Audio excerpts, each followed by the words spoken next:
Hello ப்ரோபர்ஸ், எல்லாருக்கும் வணக்கம்.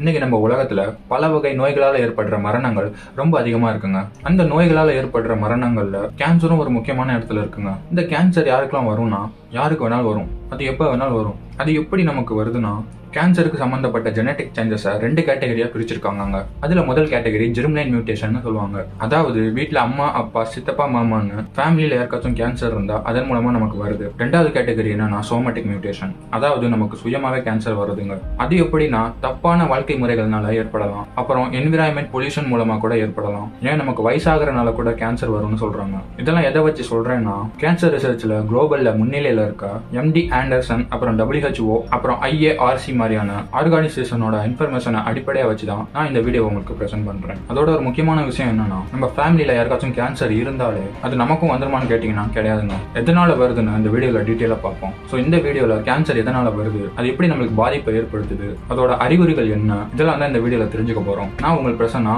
And probewalker சேனலுக்கு உங்களை வரவேற்கிறேன். வாங்க வீடியோக்குள்ள போகலாம். கேன்சர் எப்படி வருதுன்னு பார்க்கறதுக்கு முன்னால கேன்சர்னா என்னன்னு முதல்ல தெரிஞ்சுப்போம். கேன்சர்னா ஒரு சிங்கிள் செல் வைரஸோ இல்ல இன்ஃபெக்ஷனோ கிடையாதுங்க. நம்ம உடம்புல செல்கள் இருக்குல்ல, அந்த செல்கள் எல்லாம் நார்மலாவே நம்ம உடம்புக்கு தேவையான அளவு ப்ரொடியூஸ் ஆகிட்டும் கண்ட்ரோலா டிவைட் ஆகிட்டும் இருக்கும். அந்த செல்லோட குரோத்தையும் செல் டிவிஷனையும் கண்ட்ரோல் பண்ற மெக்கானிசம் தான் செல் சைக்கிள் ரெகுலேஷன் சொல்றாங்க. அந்த செல் சைக்கிள் மெக்கானிசம் நம்ம பாடியில ஏற்படுற ஜெனட்டிக் சேஞ்சஸ்னால ஃபெயிலியர் ஆகுதுங்க. அந்த ஜெனட்டிக் சேஞ்சஸ் தான் மியூட்டேஷன் சொல்றோம். ஸோ அந்த மியூட்டேஷனால செல்கள் எல்லாம் கட்டுப்பாடு இல்லாம அப்நார்மலா டிவைட் ஆகி அது பெருக ஆரம்பிக்கும். இதுல ஜெனட்டிக் சேஞ்சஸ் எதனால வருதுன்னு உங்களுக்கு ஒரு கேள்வி வரலாம். அதுக்கு பல ரீசன்ஸ் இருக்குங்க. செல் டிவிஷன் எரர்ஸ், போதைப் பொருள் பழக்கம், எக்ஸ்டர்னல் ஃபேக்டர்ஸ், என்விரான்மெண்ட் பொல்யூஷன், பல காரணங்கள் இருக்குங்க. பட் ஓவராலா கேன்சர் ரிலேட்டட் ஜெனட்டிக் சேஞ்சஸ் எப்படி வருதுங்கிறத 2 கேட்டகரியா பிரிச்சிருக்காங்க. நம்ம ஸ்டார்டிங்லேயே பார்த்ததுதான். ஒன்னு ஜெர்ம்லைன் மியூட்டேஷன், இன்னொன்னு சோமேட்டிக் மியூட்டேஷன். இதுல ஜெர்ம்லைன் மியூட்டேஷன்னா நம்ம பேரண்ட்ஸ் கிட்ட இருந்து இன்ஹெரிட் ஆகிற ஜெனட்டிக் சேஞ்சஸ் சொல்றாங்க. அதாவது ஆல்ரெடி அம்மா இல்ல அப்பா கிட்ட கேன்சர் ரிஸ்கை இன்க்ரீஸ் பண்ணக்கூடிய ஜெர்ம்லைன் மியூட்டேஷன் இருந்துச்சுன்னா அது ஸ்பெர்ம் வழியாவோ இல்ல எக் வழியாவோ ரீப்ரொடக்ஷன் டைம்ல நமக்கு பாஸ் ஆகிருங்க. அப்படி பாஸ் ஆனா நம்ம பிறக்கும் போதே அந்த ஜெனட்டிக் சேஞ்ச் நம்ம பாடியோட பல செல்கள்ல இருக்கணும் சொல்றாங்க. அந்த மியூட்டேஷன் நமக்கு இருக்கிறதுனால ஃபியூச்சர்ல சில கேன்சர் வரதுக்கான ரிஸ்க் நமக்கு அதிகமா இருக்கும்னு சொல்றாங்க. இதுவே பேரண்ட்ஸ் கிட்ட சோமேட்டிக் மியூட்டேஷன் கேட்டகரியில கேன்சர் பாதிப்பு இருந்தா அந்த சோமேட்டிக் மியூட்டேஷன் நெக்ஸ்ட் ஜெனரேஷனுக்கு ஈஸியா பாஸ் ஆக முடியாதுன்னு சொல்றாங்க. சோ இனிமே கன்ஃபியூஸே வேணாம். அதாவது ஒரு அப்பாவுக்கு ஸ்மோக் பண்ணி கேன்சர் வந்திருந்தா அந்த கேன்சர் அவர் மூலமா சன்னை பாதிக்காதுங்க.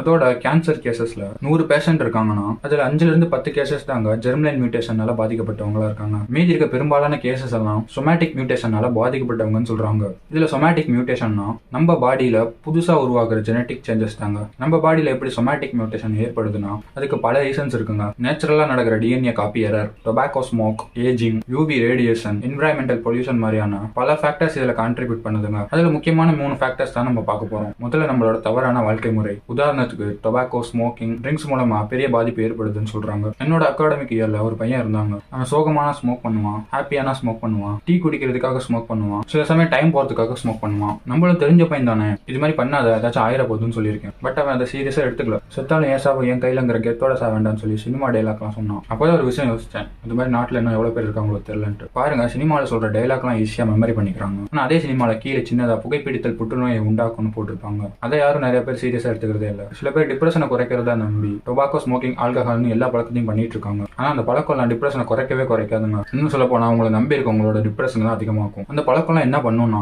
நம்ம பிரெயின்ல ஒரு ரிவார்ட் சிஸ்டம் ஒன்று இருக்குங்க. அதாவது நம்ம ஜாலியா இருக்க நேரத்துல இயல்பாவே டோபமைன்ங்கிற ஒரு கெமிக்கல் ரிலீஸ் ஆகும்னு சொல்றாங்க. அப்படி இருக்கிறப்போ நம்ம எடுத்துக்கிற போதைப் பொருள் இருக்க சப்ஸ்டன்ஸ் பிரெயின் ரிவார்ட் சிஸ்டம் இன்னும் ஸ்ட்ராங்கா சிமுலேட் பண்ணும். அதாவது டோபமைன் கெமிக்கலை அதிகமா ரிலீஸ் பண்ண வைக்கும். அதனால டெம்பரவரியா ஒரு ரிலீஃப் கிடைக்கும்னு சொல்றாங்க. ஒரு குட் ஃபீல் மாதிரி. போக போக இது நல்லா இருக்கேன்னு நம்ம பிரெயினும் அந்த சப்ஸ்டன்ஸுக்கு மயங்க ஆரம்பிக்கும். நம்மளும் அதை தொடர்ந்து யூஸ் பண்ண ஆரம்பிப்போம். அப்படி யூஸ் பண்றதுனால நம்ம பிரெயின் அதுக்கு ஈஸியா அடாப்ட் ஆயிரும்னு சொல்றாங்க. இந்த அடாப்ஷனால ஒரு சந்தோஷமான விஷயத்துக்கு ஹாப்பியா ஃபீல் பண்ண வேண்டிய கேப்பபிலிட்டியவே பிரெயின் மறந்துரும்னு சொல்றாங்க. அதனால நம்ம நார்மலா சந்தோஷப்பட வேண்டிய விஷயத்துக்கு ஃபீல் பண்ண அதிகமான சப்ஸ்டன்ஸ் தேவைப்படுது. ஒரு ஸ்டேஜில் அதை யூஸ் பண்ணாம விட்டோம்னா stress, tension, low mind feel மாதிரியான ப்ராப்ளம்ஸ் உருவாகுமா. ஸோ அந்த அன்கம்ஃபர்டபிள் ஃபீலிங்கை அவாய்ட் பண்றதுக்காக திரும்ப போதைப் பொருளை யூஸ் பண்ண ஆரம்பிப்பாங்க. ஸோ இப்படி ரிப்பீட்டடா பண்றதுனால ஃபைனலா அடிக்ஷன் ஆயிரும்னு சொல்றாங்க. அடிக்ஷன் ஆனதுக்கு அப்புறம் நம்ம என்ன பண்ணிட்டு இருக்கோம்னு நமக்கே தெரியாது. ஒரு செல்ஃப் கண்ட்ரோலே இல்லாம போயிடும். செல்ஃப் கண்ட்ரோல் இல்லைன்னா லைஃபே போயிடுங்க. அதுக்கப்புறம் உட்காந்து ஃபீல் பண்றதுல ஒரு பிரயோஜனமும் இல்ல. என்ன பொறுத்த வரைக்கும் டிப்ரெஷன்ங்கிறது ஒரு பவர்ஃபுல்லான எனர்ஜி தாங்க. அந்த எனர்ஜி காயப்பட்டவங்களுக்கு மட்டும்தான் கிடைக்கும். அதுக்குள்ள தோல்வி, ஏமாற்றம், வலி, சோகம்னு எல்லாமே இருக்கும். அந்த எனர்ஜியை சரியா கன்சியூம் பண்ண கத்துக்கிட்டீங்கன்னா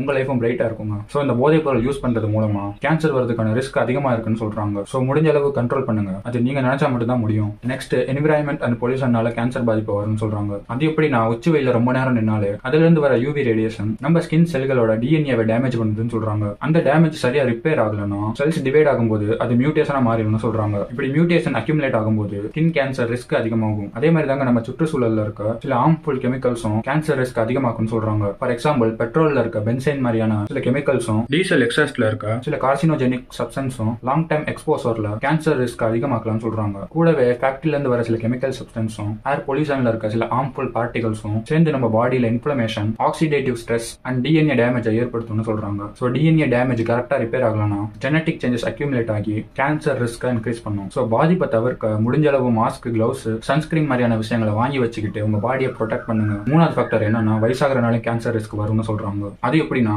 நம்ம செல்ஸ் நார்மலா டிவைட் ஆகும்போது டிஎன்ஏல சில எரர்ஸ் நேச்சுரலாவே உருவாகலாம்னு சொல்றாங்க. இது மாதிரி ஜெனடிக் சேஞ்சஸ் காலப்போக்கில் அக்யூமுலேட் ஆகுறதுனால வயசு ஆக கேன்சர் ரிஸ்க்கும் அதிகமாகலாம்னு சொல்றாங்க. ஸோ கேன்சர் ரிஸ்கை குறைக்க ரெகுலரா பிசிக்கல் எக்ஸசைஸ் பண்ணணும். அதோட ஹெல்தியான சாப்பாடை சாப்பிட்டு சரியான பாடி வெயிட்டை மெயின்டைன் பண்ணணும்னு ஹூ சைட்ல இருந்து ரெக்கமெண்ட் பண்றாங்க. அதோட ஒரு முக்கியமான விஷயம் என்னன்னா, பதப்படுத்தப்பட்ட உணவை முழுமையா அவாய்ட் பண்றது நல்லதுன்னு சொல்றாங்க. பிகாஸ் நம்ம கண்ட்ரோலா இருந்தாலே பல வகையான கேன்சரை தவிர்க்க முடியும்னு சொல்றாங்க. ஸோ இந்த கேன்சர் வரதுக்கான அறிகுறிகள் என்ன, அது வந்தா நமக்கு எப்படி தெரியும்? அவங்க என்ன சொல்றாங்கன்னா, கேன்சருக்குன்னு ஒரு ஸ்பெசிபிக் சிம்டம்ஸ் கிடையாதுன்னு சொல்றாங்க. ஏன்னா கேன்சர் எந்த ஆர்கன்ல உருவாகுது, இந்த ஸ்டேஜ்ல இருக்குதுங்கிறத பொறுத்து சிம்டம்ஸ் மாறும்னு சொல்றாங்க. பட் ரீசன் இல்லாம வெயிட் போடுறது, குறையிறது, ரொம்ப நாளாவே உடம்பு சோர்வா இருக்கிறது, சம்பந்தமே இல்லாம உடம்புல புதுசா கட்டி வருது, பாத்ரூம் போறப்ப பிளட் லீக்கேஜ் ஆகுறது, நீண்ட நாளா இருமல் நிக்காம இருக்கிறது, புண்கள் ஆறாம இருக்கிறது, சாப்பாடு சாப்பிடவே கஷ்டப்படுறது, ஸ்கின்ல புது சேஞ்சஸ் வருது, இது எல்லாமே கேன்சர் வரதுக்கான சைனா இருக்கலாம்னு சொல்றாங்க. பட் வேற ஹெல்த் இஷ்யூனால கூட இந்த சிம்டம்ஸ் வரலாம்னு சொல்றாங்க. ஸோ இது மாதிரி உடம்புல அன்யூசபிள் சிம்டம்ஸ் தொடர்ந்து இருந்துச்சுன்னா அதை இக்னோர் பண்ணாம உடனே டாக்டரை பாருங்க. பிகாஸ் கேன்சர்ல பல கேன்சருக்கு ஸ்டேஜ் 1, ஸ்டேஜ் 2, ஸ்டேஜ் 3, ஸ்டேஜ் 4 பல ஸ்டேஜஸ் இருக்கும். ஸோ இயர்லி ஸ்டேஜ்லேயே நோட்டீஸ் பண்ணிட்டா ட்ரீட்மெண்ட் மூலமாவே கண்ட்ரோல் பண்ணிடலாங்க. இதுவே ஸ்டேஜ் 3, ஸ்டேஜ் 4 போயிட்டா அதுக்கு ட்ரீட்மெண்ட் பண்றது ரொம்ப சேலஞ்சிங்கா இருக்கும்னு சொல்றாங்க. ஸோ சிம்டம்ஸ் இல்லைனாலும் ஹெல்த் செக்அப் பண்ணி பாடி ஸ்டேட்டஸை தெரிஞ்சு வச்சுக்கிறது நல்லது. காரணம், இது கேன்சருக்கு மட்டும் இல்ல, வேற ஏதாச்சும் ஹெல்த் ப்ராப்ளம்ஸ் இருந்தாலும் அதை இயர்லியா கண்டுபிடிக்கிறதுக்கு ஒரு வாய்ப்பா இருக்கும். ஸோ இன்னைக்கு இந்த வீடியோ மூலமா உங்களுக்கு கேன்சரை பத்தி ஒரு பேசிக் ஐடியா கிடைச்சிருக்கும்னு நான் நம்புறேன். மீண்டும் ஒரு ட்ரூ ஸ்டோரியோட நான் உங்களை சந்திக்கிறேன். நன்றி.